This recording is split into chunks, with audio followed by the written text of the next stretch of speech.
જામનગરની જીજી હોસ્પિટલમાં કોન્ટ્રાક્ટ એજન્સીના માધ્યમથી કામ કરતા કામદારોએ વિરોધ પ્રદર્શન કર્યું.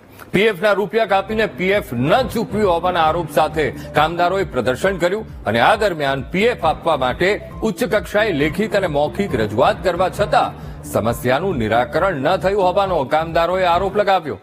સાથે તાત્કાલિક પીએફ જમા કરાવવા કર્મચારીઓએ માંગ કરી.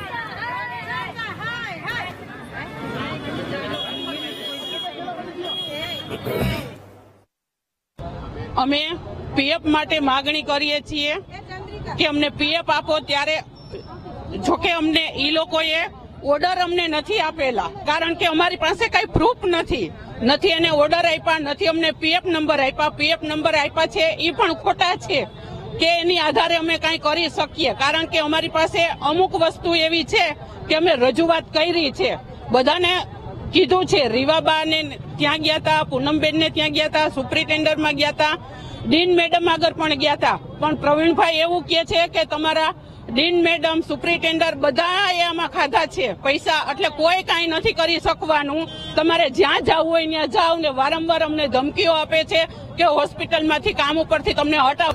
અમે ગાયનિકમાં કામ કરતા હતા, પીએન સુપર રોડ અને બંસીમાં કામ કરતા હતા. રાજકોટ એની કંપની છે અને એની ઓફિસે રાજકોટમાં છે.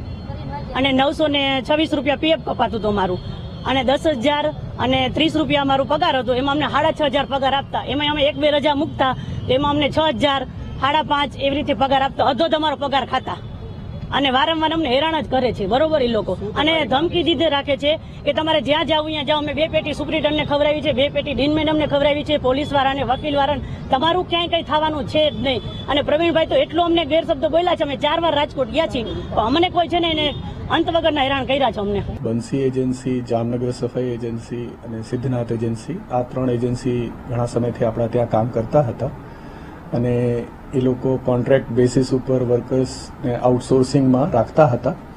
અને અત્યારે આપણા ત્યાં નવી એજન્સી આવી ગઈ છે.